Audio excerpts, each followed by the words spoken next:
अगर आप लोग नए तो प्लीज़ चैनल को सब्सक्राइब कर दीजिएगा और लाइक कर दीजिएगा ताकि आपको गार्डनिंग से रिलेटेड वीडियो आपको मिलता रहेगा इस चैनल पे। तो आज हम बात करेंगे आम के पौधे की वृद्धि के लिए, मतलब उसको विकास के लिए कौन सा बेस्ट फर्टिलाइज़र होता है।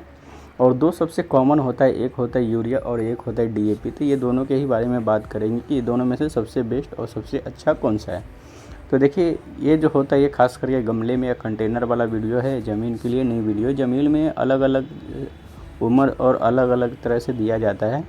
और ये जो मैं बतला रहा हूँ ये फर्टिलाइज़र दोनों यूरिया का, डीएपी और यूरिया, ये दोनों का दोनों गमले में लगाने के लिए मैं पूछ रहा हूँ कि दोनों में से कौन सा बेस्ट है और दोनों में से कौन सा अच्छा होता है जिससे आपका आम के पौधे में अच्छा विकास हो सकता है। तो देखिए, सबसे पहले हम यूरिया की बात करें तो यूरिया में हमें बहुत ही हाई नाइट्रोजन मिलता है। मतलब देखा जाए तो 46% आपको नाइट्रोजन मिलता है, बाकी इसमें कुछ भी नहीं मिलता है। यूरिया जो नाइट्रोजन के लिए बहुत ही बेस्ट होता है।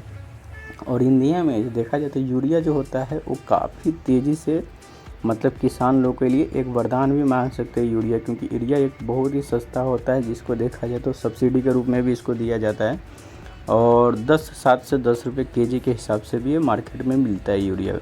तो यूरिया जो फर्टिलाइज़र होता है इसका मेन खासियत यही है कि ये जो फर्टिलाइज़र होता है बहुत ही सस्ता है और बहुत ही अच्छा कारगर होता है किसान लोगों के लिए। जिन लोग खेती बाड़ी करते हैं उन लोगों के लिए बहुत ही कारगर होता है। दूसरी बात रहती है डीएपी। डीएपी में आपका नाइट्रोजन जो होता है 18-19% होता है और फास्फोरस जो होता है इसमें 46% होता है। फास्फोरस की मात्रा इसमें बहुत ही ज़्यादा होता है और नाइट्रोजन की मात्रा इसमें बहुत ही कम होता है। मतलब 19 या 18 के आसपास ऐसा ही कुछ इसमें नाइट्रोजन पाया जाता है डीएपी में। अब हम बात करेंगे कि देखिए, गमले में लगाने, जब हम गमले में कंटेनर में लगाए हुए तो हमें ये दोनों में से कौन सा फर्टिलाइज़र देना चाहिए। तो देखिए, जो डीएपी होता है ये आपका मार्केट में 35 से 40 रुपये किलो के हिसाब से भी मिलता है। और बहुत को किसान को देखा जाए तो ये भी सब्सिडी में डीएपी भी दिया जाता है।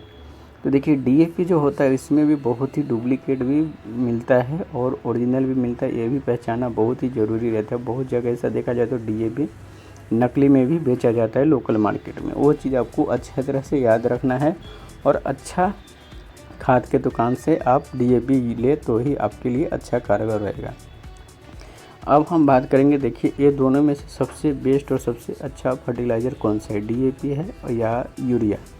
तो देखिए, जो यूरिया होता है वो खास करके इसमें हाई नाइट्रोजन पाया जाता है। तो ये उन लोगों के लिए बेस्ट होता है जो सीजनल चीज़ उगाते हैं, जैसे जिसमें फास्ट ग्रोथ होता है उसके लिए, जैसे धान हो गया, गेहूँ हो गया।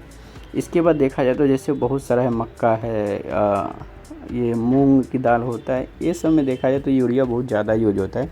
और ये सब सीजनल होता है। मतलब सीजनल मतलब यही रहता है कि इस समय ज़्यादा करके नाइट्रोजन शुरुआती में बहुत ज़्यादा ज़रूरी रहता है, इसलिए उसमें दिया जाता है जिससे विकास इसका बहुत ही तेज़ी से होता है। और ये सीजनल होता है, मतलब ये बहुत ही तेज़ी से बढ़ता है।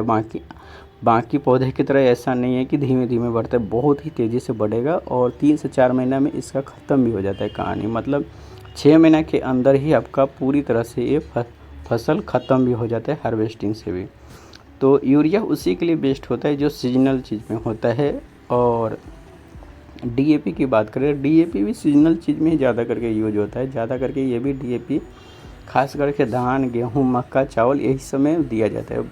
और बहुत सारा ऐसा है कि डीएपी जो होता है वो फ्रूट प्लांट में भी दिया जाता है। बहुत जगह ऐसा देखेंगे जहाँ पे डीएपी यूज होता है, फ्रूट प्लांट में भी दिया जाता है। अब हम बात करेंगे आम के पौधे के लिए हम कौन सा दे, यूरिया दे या डीएपी दे। तो देखिए, यूरिया जो होता है एकदम बहुत ही ज़्यादा हाई नाइट्रोजन होता है। और ये अब यूरिया जो फर्टिलाइज़र अगर आप गमले में या कंटेनर में देते हैं ना तो आम को, पौधे को पूरी तरह से जला देगा।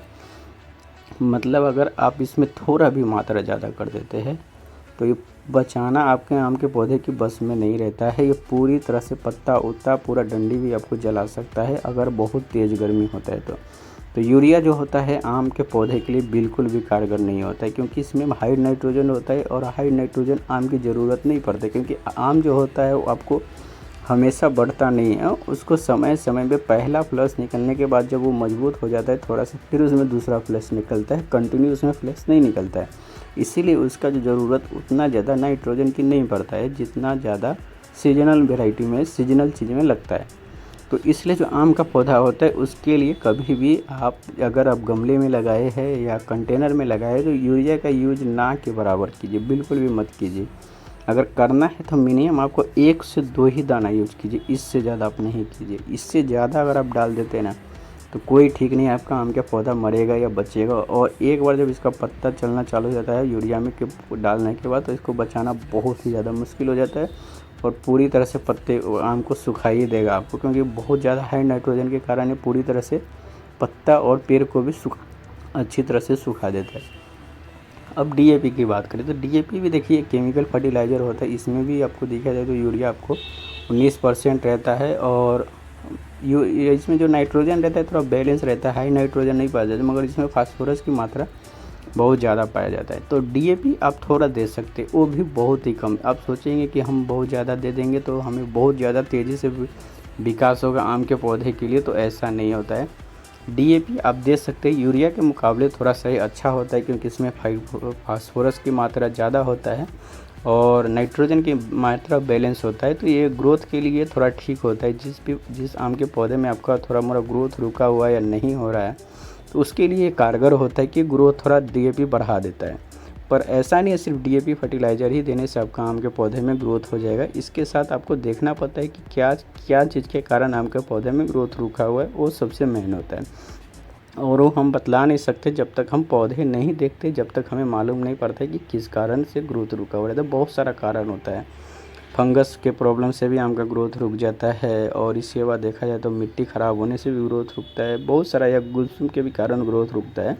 पर डीएपी अगर आपको ये सब अगर परफेक्ट है तो आप डीएपी डाल सकते हैं, तो आपका ग्रोथ हो सकता है। मगर डीएपी याद रखिए ये भी बहुत ही कम देना है, मिनिमम 1 चम्मच ही देना है प्रति पॉट के हिसाब से, इससे ज़्यादा नहीं देना है। अगर आपके मान लीजिए अगर आपका पॉट का साइज़ छोटा है तो आप आधा चम्मच ही दीजिए, आधा चम्मच से भी कम दीजिए। अगर आपके पास कंटेनर है, बड़ा कंटेनर है, मिनिमम 22 से 25 इंच का है कंटेनर है या 200 लीटर का है, तो अब इसमें 1 से 1.5 चम्मच आप दे सकते हैं। इससे ज़्यादा यूरिया नहीं दीजिए, क्योंकि अब ज़्यादा यूरिया बहुत ज़्यादा ओवरडोज देते हैं तो वो भी आपको प्लांट को जला सकता है और मार सकता है।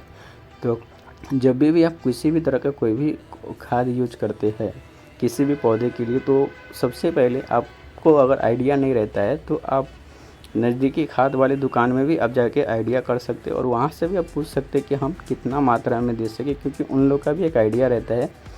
तो ये हिसाब से अगर आपके पास आइडिया नहीं रहता है तब पूछ सकते हैं कि हमारे आम के पौधे में के लिए हमें यूरिया या डीएपी देना है तो हमें कितना देना है, तो वो हिसाब से आपको प्रोवाइड भी उन कर सकते हैं। मगर ज़्यादा आप किसी भी केमिकल खाद का यूज ना कीजिए, जब तक उसका ज़रूरत ना पड़े जब तक आप यूज नहीं कीजिए। आप अगर ओवर ज़्यादा स्मार्ट बनेंगे, हम सोचेंगे हम एक ही साल में या एक ही महीना में हम बहुत ज़्यादा फल फूल ले ले और हमारे पौधा है मतलब एकदम पेड़ हो जाए, तो ऐसा मुश्किल होता है, ऐसा आपको नहीं हो पाएगा। तो ये चीज़ का आपको याद रखिए, जब भी आपको यूरिया और डीएपी यूज करना है तो आप डीएपी यूज कीजिए, यूरिया का अवॉइड ही कीजिए, तो आपके लिए बेस्ट रहेगा। डीएपी आप बहुत ही कम यूज करेंगे तो बहुत ही अच्छा रहेगा। अगर आप आधा किलो डीएपी 20 रुपये का लेते हैं तो आपको ये बहुत ज़्यादा दिन चलता है, मानिए देख लीजिए तो 1 साल से ऊपर तक आपको चल जाएगा। तो डीएपी का आप यूज साल में एक बार कर सकते हैं, अगर आपको ज़रूरत है तो कीजिए, नहीं तो आप हो सकता है आपका गोबर वोबर की खाद से अच्छा खासा ग्रोथ रहता है। तो आप ये सब किसी भी तरह का केमिकल खाद मत यूज कीजिए, वो हो सकता है आपके लिए नुकसान भी दे सकता है। तो इसीलिए जिन लोग के आम के पौधे में ग्रोथ रुका हुआ है वो यूज कर सकते हैं डीएपी का, जिन लोग आम का ग्रोथ चालू है और उन लोग कभी भी आप किसी भी तरह का केमिकल खाद ज़्यादा यूज ना कीजिए, वो आपके लिए हानिकारक हो सकता है। तो वीडियो पसंद आए तो प्लीज़ चैनल को सब्सक्राइब कर दीजिएगा, लाइक कर दीजिएगा। जब तक के लिए बाय बाय, शुक्रिया।